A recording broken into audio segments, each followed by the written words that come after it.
Bismillahirrahmanirrahim. Alhamdulillahilladzi arsala lahu bil huda wa dinil haqq liyudhhirahu 'alad dini kullih wa kafa billahi shahidan. Ashhadu an la ilaha illallah wahdahu la syarika lah wa asyhadu anna Muhammadan 'abduhu wa rasuluh la nabiyya ba'da, amma ba'du.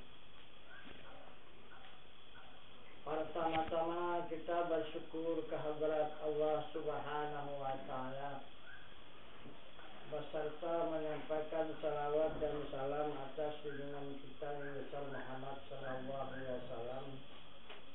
Dengan rahmat Allah beserta nikmatnya hingga pada saat malam hari yang berbahagia ini kita kembali dipertemukan Allah untuk meningkatkan ilmu dan iman kita kepada Allah Subhanahu wa taala.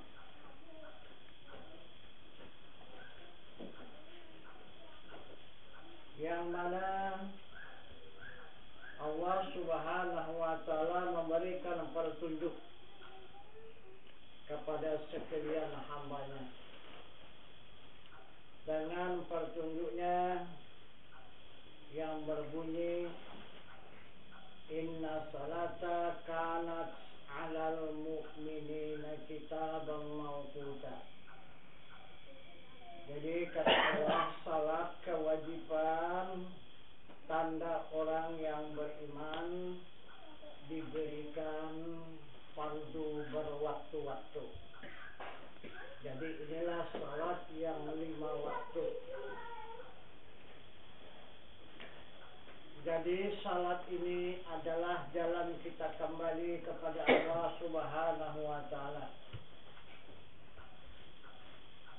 Pelajaran kita yang telah lalu adalah jalan kembali kita kepada Allah melewati amal. Ini adalah melewati jalan ibadah.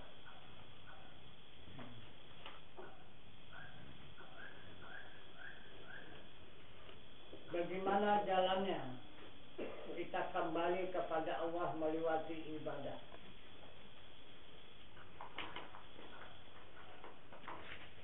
Maka di dalam kita menegakkan salat yang 5 waktu ini adalah berdiri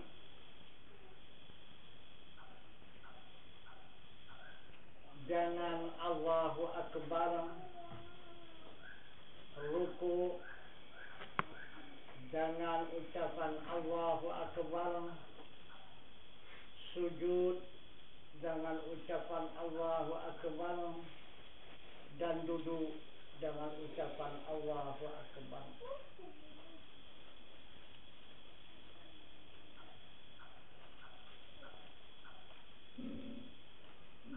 Siapakah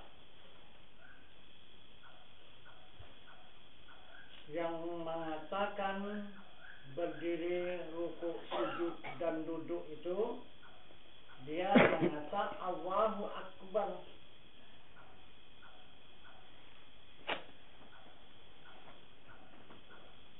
Itu adalah pekerjaan Allah. Berdiri dia menunjukkan zatnya,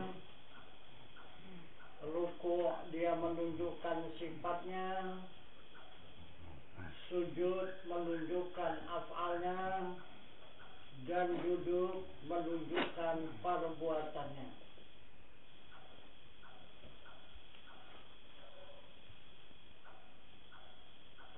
Jadi af'al ini kembali kepada asma,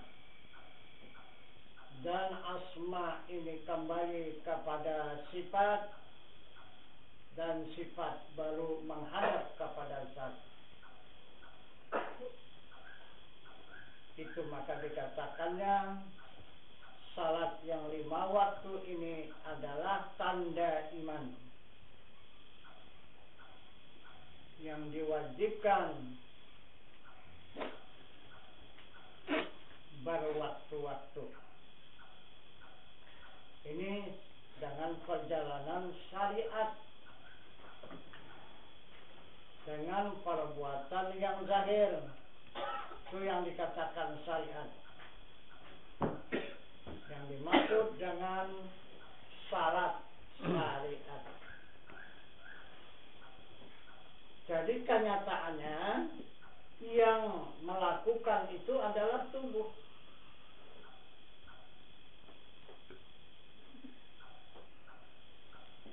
Tapi kalau hanya semata tubuh yang melakukan, sedangkan tubuh itu la haula wala quwata, tidak ada daya dan upaya.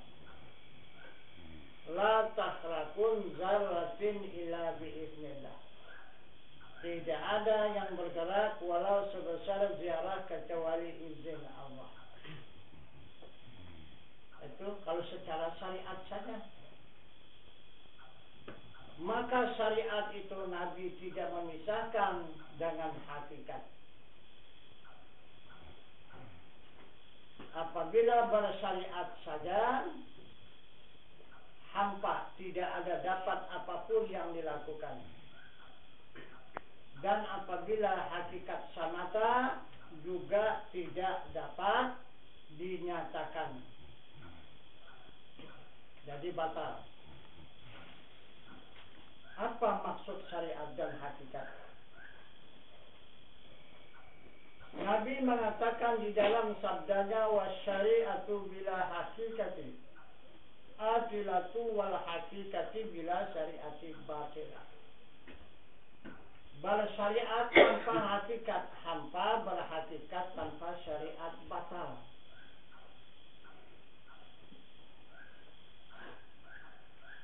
Berapa ribu tahun Rasul beserta umatnya tidak ada melakukan syariat, hanya semata hakikat.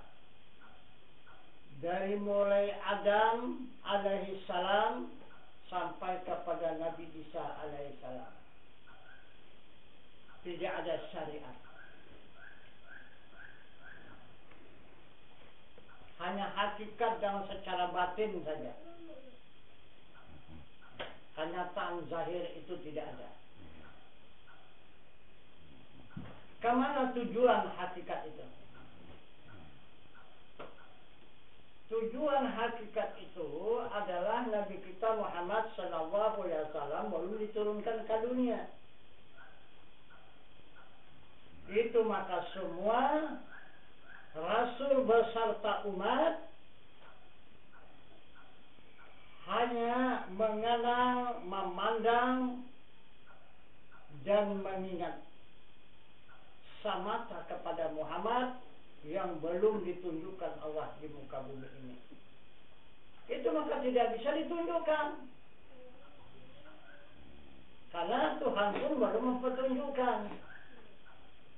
Maka di situ hanya yang berlaku pengenalan dengan secara hakikat.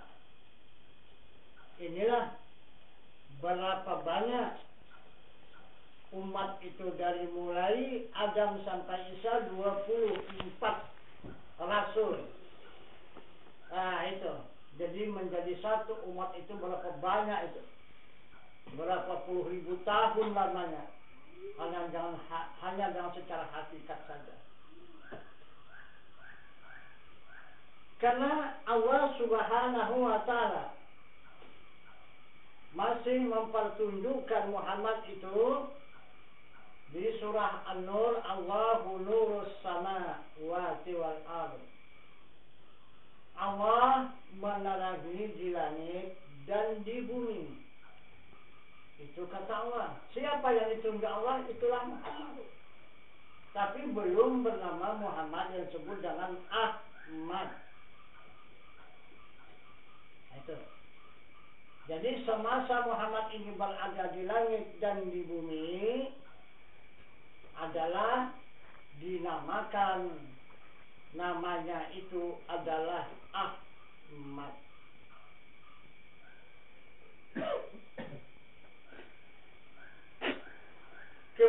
kemudian sampailah ke Rasul ke-25.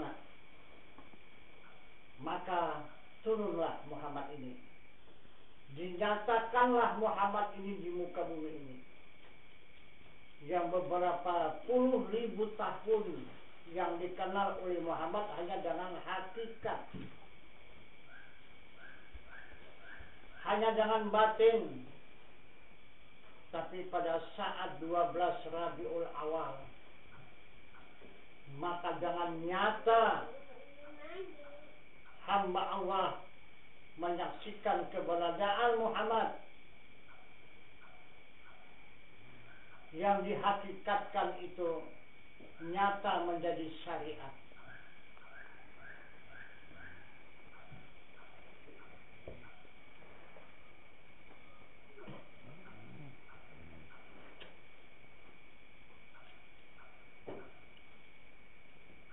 Berapa lama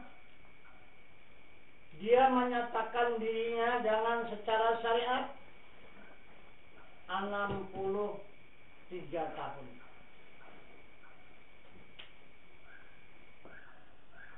Dia menyatakan dengan secara syariat, dengan nyata. Itu pun al-a'radul basyariyah.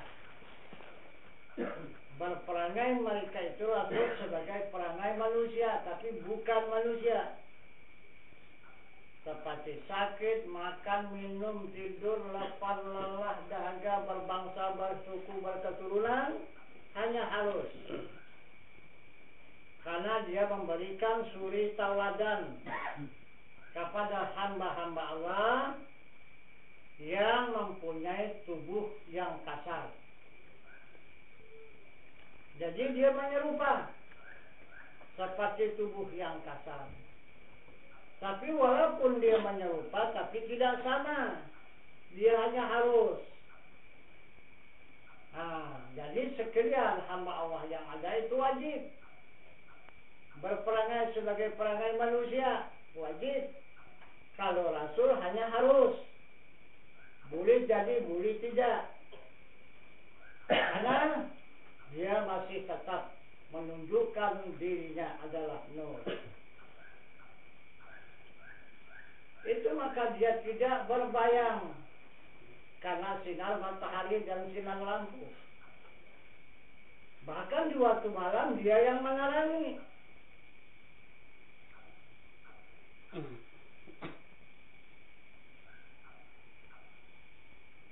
Kalau sebelum dia ditutup wujudnya itu, semesta alam ini tidak ada yang bisa berbuat. Gak usahkan yang lain, matahari pun tidak bisa memancarkan cahayanya. Karena matahari hanya memiliki cahaya. Dan diri Nabi kita Muhammad SAW itu adalah nur. Nah itu yang menjadikan cahaya itu. Mana bisa terang cahaya itu kalau dia berbalik menghadap kepada nur.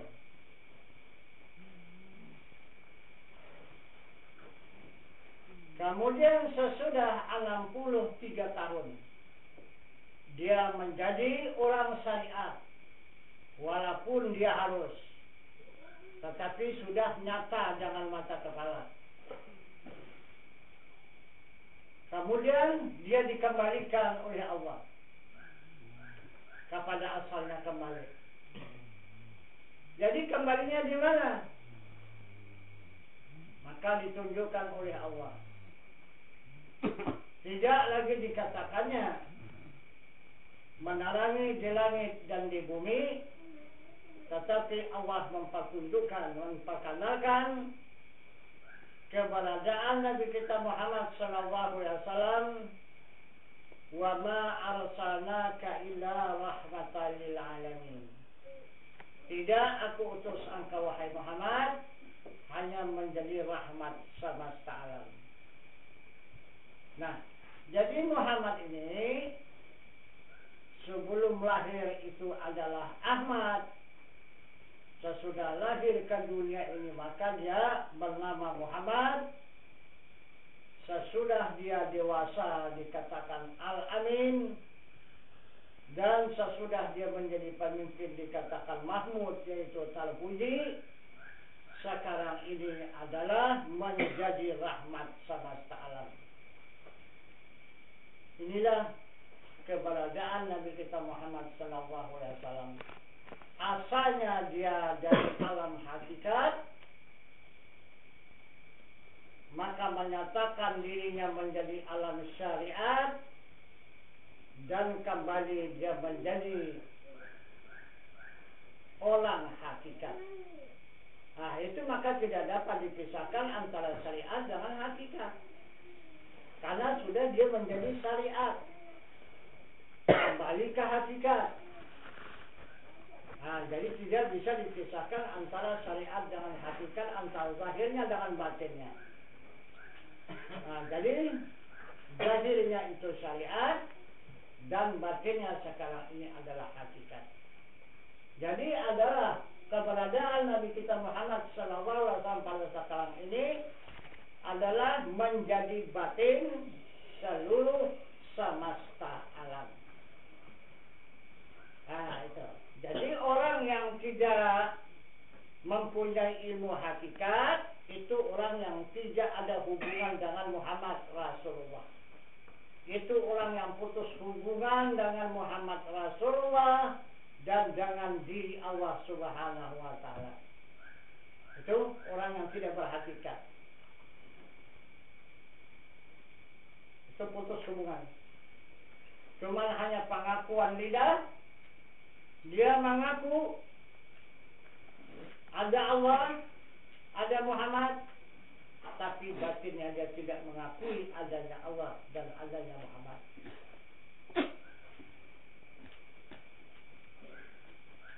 Nah, itu maka perbuatan yang dicontoh oleh mereka hanya perbuatan yang syariat, yang zahir.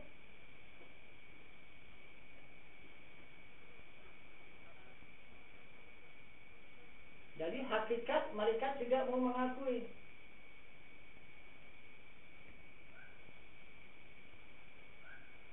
Jadi kalau hanya kita mengakui syariat saja tanpa hakikat, yang kita akui hanya diri manusia saja.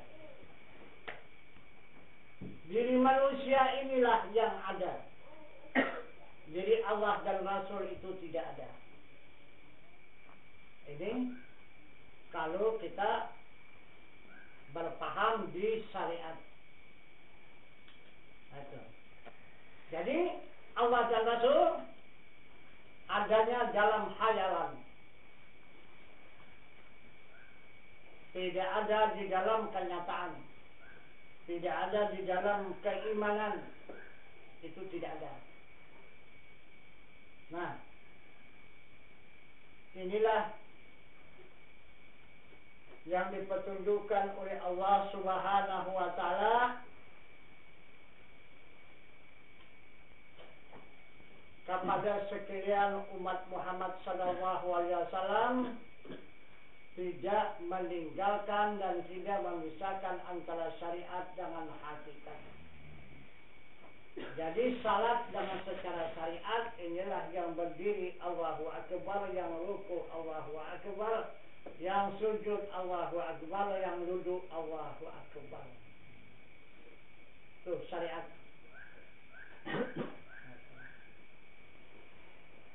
Jadi apa isinya? Yang berdiri Allahu Akbar itu isinya apa?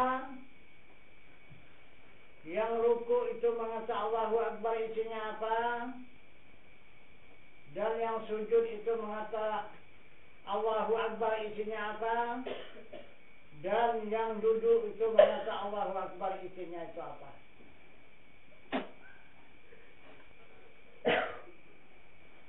Baru dikatakan salat. Kalau tidak, kata Allah, itu perbuatan orang mabuk. Berdiri Allahu Akbar, ruku Allahu Akbar, sujud Allahu Akbar, duduk Allahu Akbar, itu orang mabuk. Itu orang yang tidak sadar. Itu kata Allah. Nah, jadi yang dimaksud salat, yang mengata Allahu Akbar di waktu berdiri itu tujuannya apa? Ini baru tidak mabuk. Jika tahu tujuannya, maka tidaklah dikatakan Allah orang yang mabuk. Jadi apa tujuannya? Sesuai dengan petunjuk Allah Subhanahu wa Ta'ala di dalam ayat suci Al-Quran, wa aqimis salata li dzikri. Tegakkan salat, ingat. Ingat itulah dia tujuannya. Ingat itulah dia orang yang tidak mabuk. Apabila tidak ingat, itu adalah orang mabuk. Namanya orang lain kan? Orang mabuk. Tidak ingat. Nah, kemana? Enggak ingat kepada Allah. Enggak ingat kepada Zat yang Maha Suci. Itu adalah salat yang berdiri, ruku, sujud dan duduk itu adalah kosong, kata Nabi. Jadi tak ada isinya, kosong. Cuma hanya capek mengajarkannya, tetapi hasilnya tidak ada. Nah itu. Jadi kalau dia berhasil, jika tahu dia tujuannya dan jika tahu dia isinya. Jadi isinya itu yang dikatakan oleh Allah, wa aqimis salata li dzikri. Tegakkan salat, ingat aku. Itu jalan ibadah untuk kita kembali kepada Allah. Kemudian yang kedua, Allah mengatakan kepada hambanya, inna salata tatanha 'anil fahsya'i wal munkar. Salat mencegah perbuatan yang munkar. Yang mana salat yang mencegah perbuatan yang munkar? Bahkan di mana-mana saja orang yang berdakwah, salat mencegah perbuatan yang munkar, inilah salat yang 5 waktu ini. Itu sudah bersalahan berat, sudah menyimpang jauh daripada yang dimaksud oleh Allah. Sedangkan salat yang 5 waktu yang syariat ini ada kemungkaran di dalamnya. Kenapa maka dikatakan ini mencegah perbuatan yang munkar? Sedangkan di dalam pelaksanaan salat itu ada kemungkaran. Seperti yang dikatakan oleh Allah, fawailul lil musallin alladzina hum an salatihim sahun. Celaka orang yang salat, salatnya yang lalai dalam ingatan. Nah itu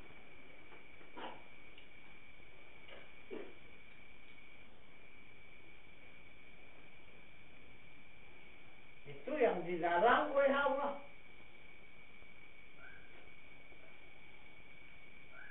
Lalai di dalam salat itu ingatan kepada Zat Allah.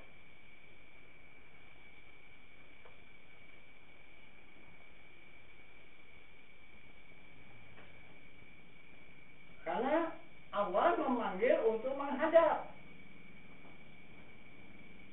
Kalau lalai daripada ingatan, itu bukan menghadap,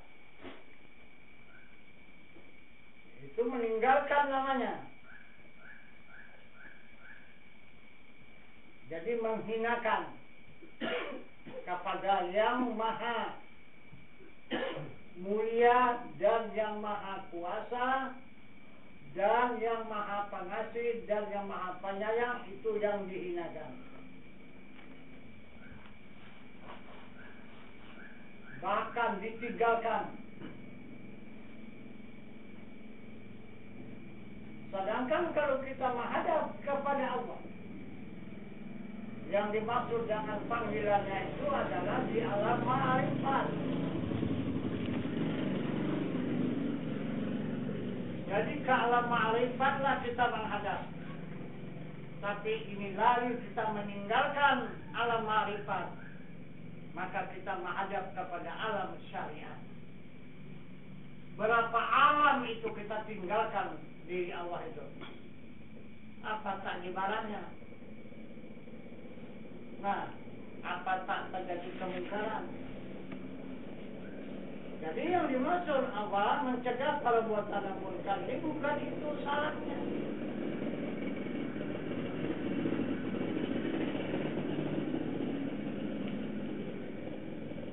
Itu salah orang yang hakikat.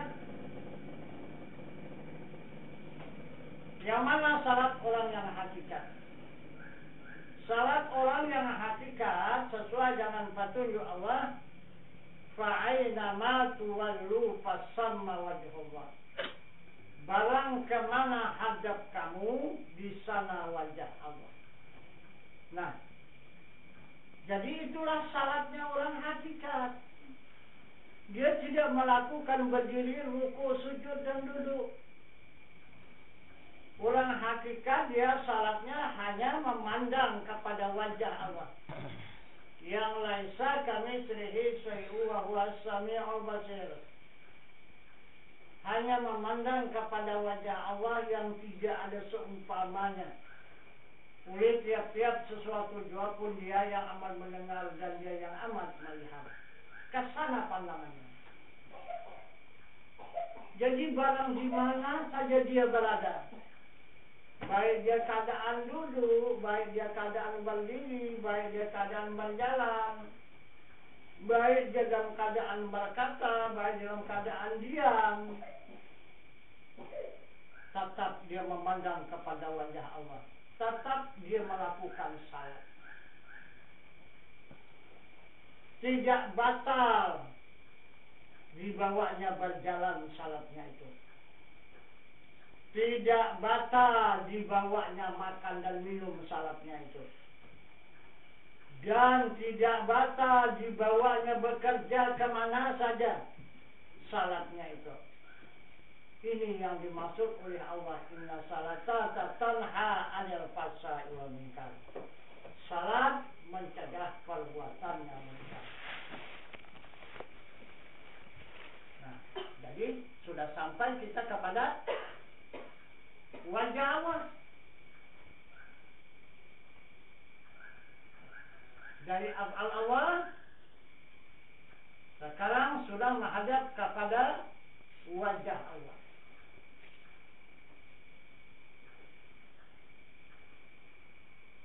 Kemudian baru yang ketiga, yang dimaksud oleh Allah Subhanahu wa ta'ala, yang diwajibkan atas hambanya melakukan salat 50 waktu sehari semalam, yang dikatakannya di dalam ayat suci Al-Quran yang berbunyi salatan daimun, salat yang tidak berkeputusan.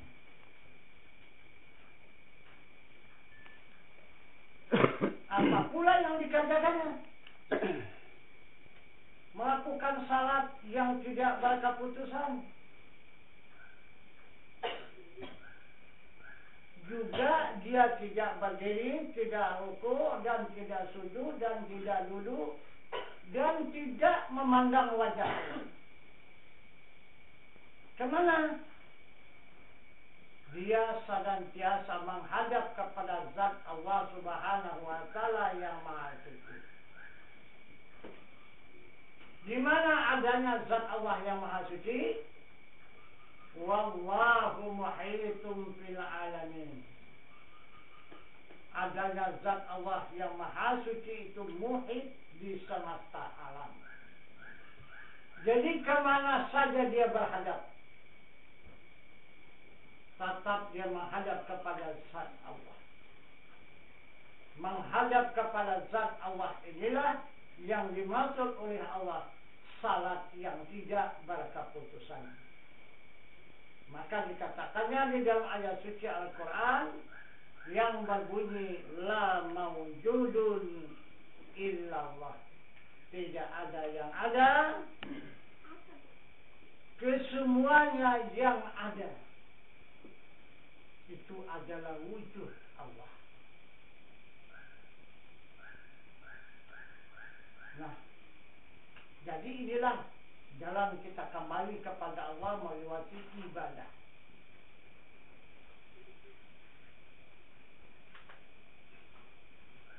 Dari af'al masuk dia langsung kepada wajah atau kepada sifat. Sesudah sampai ke sifat, otomatis dia akan menghadap kepada zat. Inilah perjalanan kita kembali kepada Allah melewati ibadah.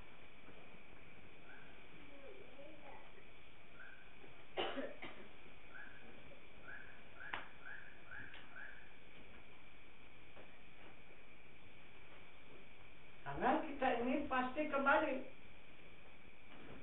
Jadi jalan kembali ini yang sudah ditetapkan oleh Allah. Pertama jalan ilmu, yang pertama. Yang kedua jalan amal. Dan yang ketiga ini dengan jalan ibadah. Jadi 3 jalan untuk kita kembali kepada Allah. Maka tidak ada yang disangsikan, yang diragukan untuk kembali kepada Allah. Karena 3 jalan ini tidak ada yang tidak sampai. Semuanya yang 3 jalan ini sampai kepada zat Allah, sampai mendapatkan keridaan Allah.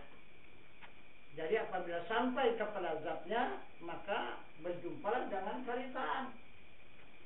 Jadi apabila tidak sampai kepada zatnya, maka tidaklah berjumpa dengan keridaan. Nah, jadi itu maka zat Allah itu adalah rahasia semesta alam. Kemudian zat Allah yang rahasia itu ditutupi dan dilindungi oleh sifatnya yang suci.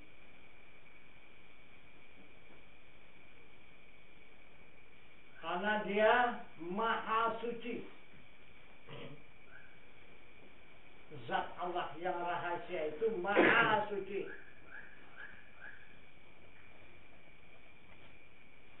Maka ditutup oleh sifatnya yang suci.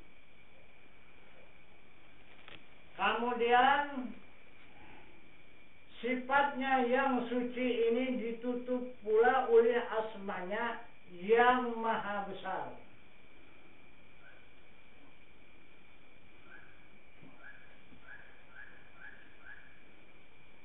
Kemudian asmanya yang maha besar ini ditutup pula oleh af'alnya yang maha kaya, yang disebut kamalat. Jadi di dalam kekayaan Allah ini yang ada di 7 lapis langit dan di 7 lapis bumi adalah asmanya yang maha besar. Dan di dalam asmanya yang maha besar adalah sifatnya yang suci. Dan di dalam sifatnya yang suci Maka itulah yang dimaksud dengan zatnya yang maha suci. Yang maha suci itu rahasia. Nah, jadi itulah martabat diri Allah Subhanahu wa ta'ala. Maka dia bernama Allah. Alif lam lam ha. Allah. Alif menunjukkan zatnya, lam pertama menunjukkan sifatnya, lam yang kedua menunjukkan asmanya, dan ha itu menunjukkan af'alnya. Itulah Allah. Jadi yang dimaksud Allah itu adalah himpunan semesta alam. Itu Allah. Itu maka Asmaul Husna. Itulah Allah. Nah, jadi zat yang maha suci ini yang ada menjadi rahasia semesta alam oleh Nabi Musa alaihi salam, ditunjukkannya di muka bumi ini atas permintaan Nabi Musa. Zat Allah itu mengabulkan permintaan Nabi Musa. Kenapa Nabi Musa maka meminta zat Allah itu supaya dinyatakan di muka bumi ini? Sedangkan zat Allah dengan bumi ini dia adalah sangat kotor, sangat jijik. Dia dengan bumi ini. Kenapa maka diminta oleh Musa? Mau dia menunjukkan dirinya di tempat kotoran ini. Karena dia maha. Itu. Maha pemberi, maha pengasih, dan maha penyayang. Maka dikabulkannya. Jadi apa alasan Nabi Musa meminta zat Allah supaya menunjukkan dirinya di muka bumi ini? Karena sekalian hamba Allah yang ada di muka bumi ini tidak percaya lagi kepada Rasul, tidak percaya lagi kepada Musa. Karena semua umat itu menuntut kepada Musa, jika benar kau utusan Allah, ya Musa, coba tunjukkan Tuhanmu itu mana, supaya kami tahu. Kami tidak percaya atas petunjukmu. Langsung kami pertemukan dengan Tuhanmu itu supaya kami beriman kepada Tuhan. Maka dari itulah Nabi Musa tidak ada henti-hentinya bermohon kepada zat Allah untuk menunjukkan dirinya ke muka bumi ini. Sehingga turun Raja Malaikat supaya menghentikan permintaan Nabi Musa. Itulah Malaikat Mukarrabin namanya. Apa kata Malaikat Mukarrabin? Wahai Musa, hentikan permintaanmu itu kepada diri Tuhanmu. Coba kamu lihat, aku ini adalah Raja Malaikat. Coba kamu pandang rupaku ini bagaimana. Mukanya 4, matanya 8. Itu pun tidak bisa mataku yang 8 ini melihat diri Tuhan itu. Apalagi kalian? Apalah kekuatan kalian? Apalah kekuasaan kalian? Mata kalian saja hanya tinggal 2. Saya 8 mata. Udah, hentikan.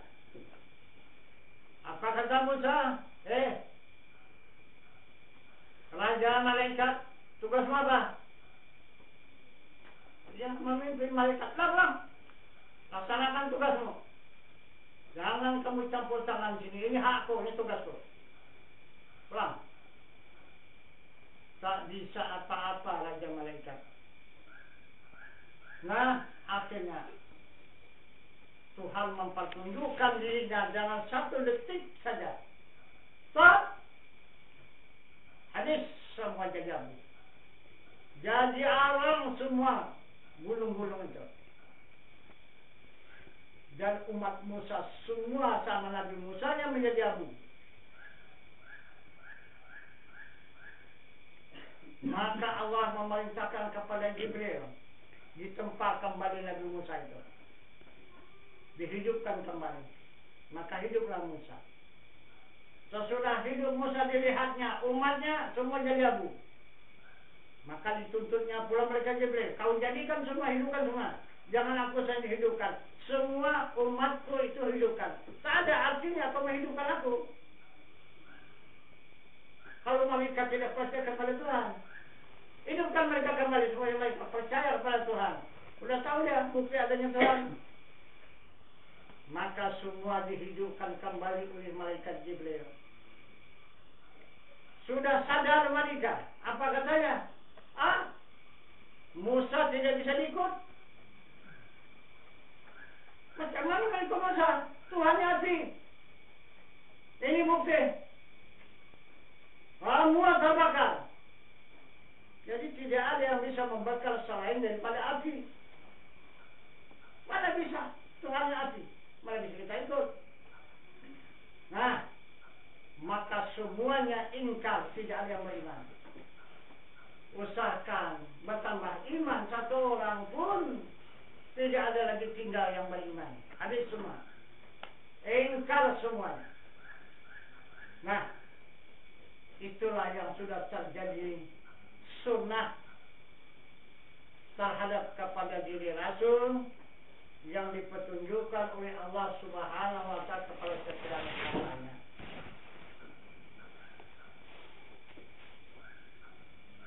Maka umat Musa itu adalah ulama-ulama sihir. Itulah bekas pasukan Raja Fir'aun untuk menghadapi musuh-musuh yang mengancam Fir'aun. Itulah dia, ulama-ulama sihir yang diselamatkan oleh Nabi Musa itu. Tapi tidak bisa diselamatkan oleh Musa. Sudah diselamatkannya daripada penjara tahanan Raja Fir'aun, diseberangkannya melewati lautan sampai ke seberang, diberikannya makanan dan minuman karena sudah kelaparan. Di mana mendapat makanan dan minuman adalah di batu. Nah, itu maka dikatakan oleh Allah dalam Al-Quran, "Fanfajarat min husnata asrata aina kullu unasim masrabahum waskuru min rizqillah." Nah, itu. Jadi disebat oleh Musa dengan tongkatnya batu yang besar itu, maka memancar 8 mata air. Jadi kata Nabi Musa, minumlah dan makanlah kalian sepuasnya, itu rezeki dari Allah. Itu kata Musa. Selamat daripada kehausan dan kelaparan kepada menyeberang lautan. Nah, juga tetap tidak beriman. Begitulah jejirnya umat. Coba kurang apa Rasul untuk menyelamatkan tapi tidak mau diselamatkan. Akhirnya itulah dia permintaannya, meminta Tuhan supaya diwujudkan di muka bumi ini. Maka terjadilah kehancuran. Nah, jadi kemudian maka Nabi Musa pun mengembalikan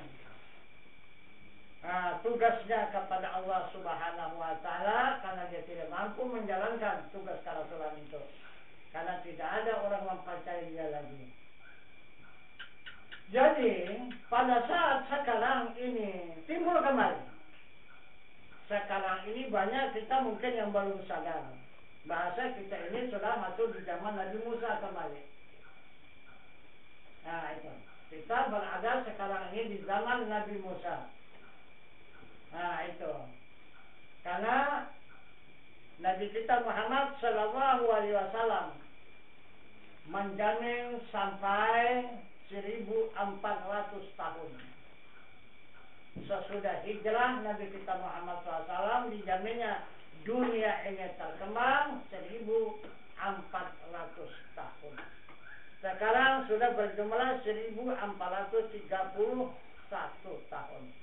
Jadi 31 tahun sudah melewati batas dari Nabi kita Muhammad SAW. Nah, maka ini masuk kepada zaman Nabi Musa. Nah, itu. Zaman Nabi Musa, maka timbullah sekarang ulama-ulama sihir, dan timbullah sekarang kekuasaan yang luar biasa. Itu yang mewarisi daripada Raja Fir'aun. Akan timbul kembali. Nah, maka dari itu diri Allah Subhanahu wa Ta'ala akan menundukkan dirinya. Zaman Nabi Musa baru hanya menghancurkan satu gunung. Itulah Bukit Tur Sina. Nah, tapi pada saat sekarang ini bukan lagi satu gunung. Mungkin hampir semua melata gunung nanti akan terbalik dan akan musnah. Siapa yang musnahkannya? Zat Allah Subhanahu wa Ta'ala. Yang mana zat Allah? Coba lihat. Lahar sekarang yang keluar di Marapi itu. Siapa itu? Sekarang kalau di puncaknya itu sudah sekarang mencapai 2000 derajat kepanasannya. Yang keluar ini ada yang 800, ada yang 700, ada yang 600 derajat. Sedangkan panas api kalau sudah kita bakar, air itu sudah menggelegak cuma hanya 100 derajat. Itu pun tak tahan tubuh manusia lunyot. Yang 100 derajat. Ini apakah sanggup kita menghadapi 2000 derajat itu? Dan kemudian siapa yang bisa mencegah itu? Ada? Ada dukun? Ada paranormal? Ada para kiai? Sekarang ini yang sanggup mencegah itu? Ada? Tidak ada. Ini kenapa? Selama ini maka tidak meledak. Itu gunung-gunung yang membahayakan itu adalah dikawal oleh para wali Allah.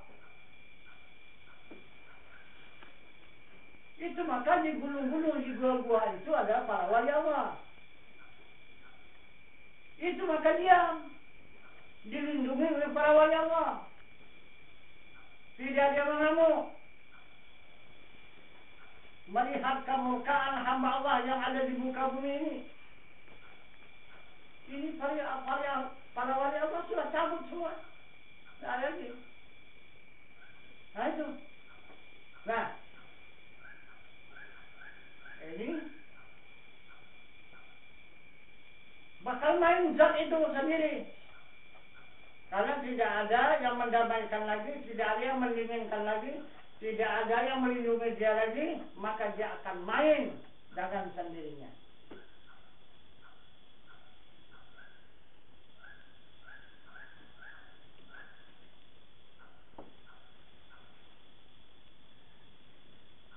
Itu tanda membuktikan sudah para wali Allah tidak ada di muka bumi ini lagi.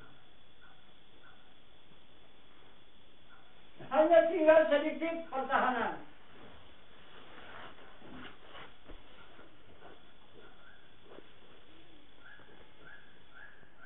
Yang mana? Ulama. Itu.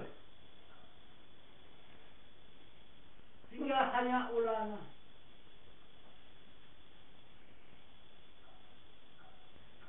Ulama ini sekarang tidak ada putusnya di fitnah. Di dituduh, dicaci, diancam, mau dibunuh, mau diapa, disakiti dan sebagainya.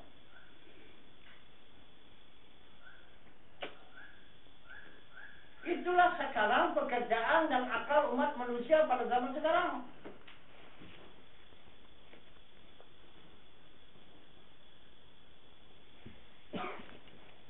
Jadi apabila celaka ulama itu, mereka tidak mengerti. Tidak ubah seperti orang menyeberang lautan. Yang mengampak, yang baco, yang nyucuk di tungkang itu.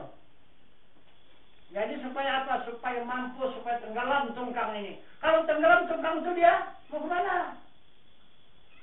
Dia itu mau mana? Keselamatannya dia di tungkang itu. Orang tidak sadar.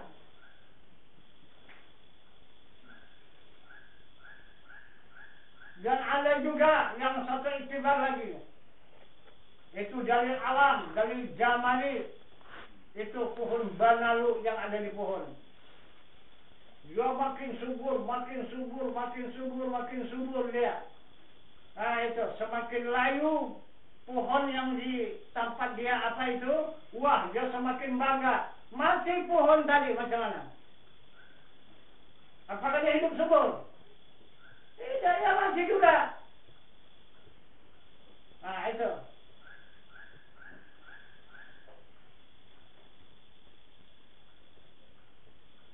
Jadi tidak ada pertahanan bumi dengan langit kecuali Rasul. Rasul itu aulia. Aulia itu ulama. Memang pada syariatnya dia terduduk serupa dengan Rasul itu. Dia adanya di Mekah ke Madinah. Padahal di mana perjalanan dia? Di langit dan di bumi. Serupa kekuasaan aulia seperti itu juga. Dia berkuasa di langit dan di bumi. Dan begitulah terakhir sampai kepada ulama. Ulama bukan hanya terduduk di rumah, di sholat, di masjid atau di kampung. Dia kedudukannya berada di langit dan di bumi.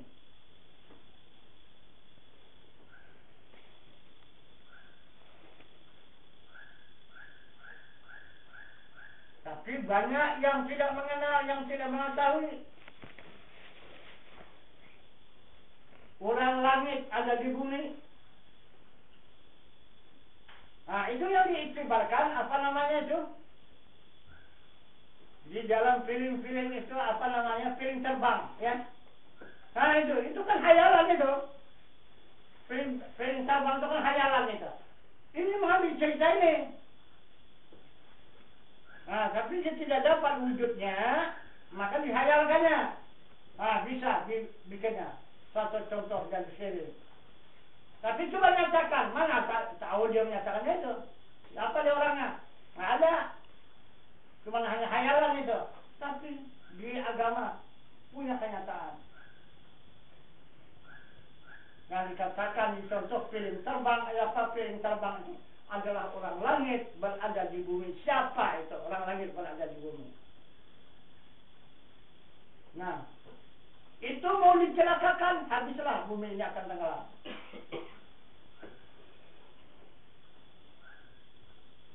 Karena dia bertautnya antara langit dengan bumi, karena ada orang itu.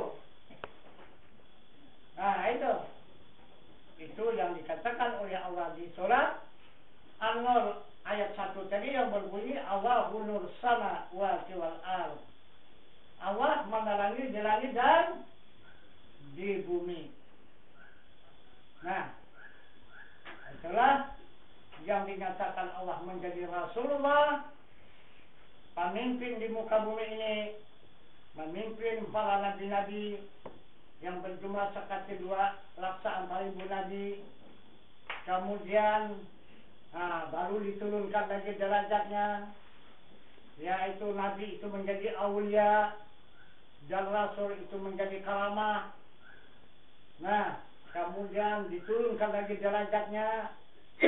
Para aulia itu sekarang menjadi orang yang beriman, dan pemimpin orang beriman itu adalah ulama. Nah, habis ulama ini, habis, maka timbullah sihir. Itu. Nah, kalau sudah sihir, maka akan menujulah kehancuran yang disebut dengan kiamat. Nah, jadi kita ini dari sini ke atas kita menjalani perjalanan menghadap kiamat. Bukan lagi kita berjalan di akhir zaman, tidak lagi. Akhir zaman dah habis.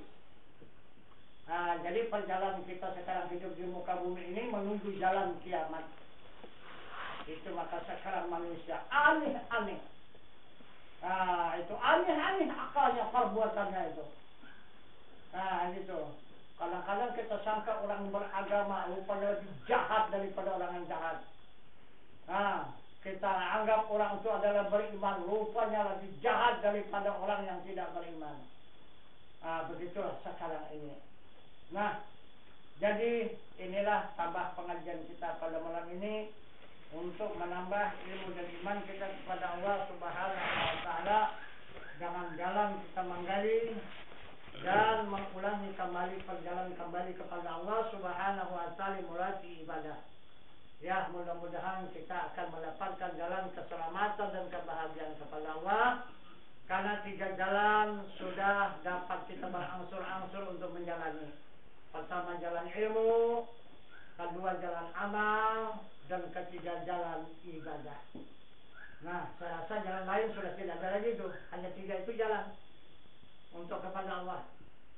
Nah, jadi kita lanjutkan kembali pelajaran pada malam ini untuk usuluddinnya. Jadi mukadimah kita padakan sampai di sini. Kita akhiri wabillahi taufiq wal hidayah. Assalamualaikum warahmatullahi wabarakatuh. Waalaikumsalam.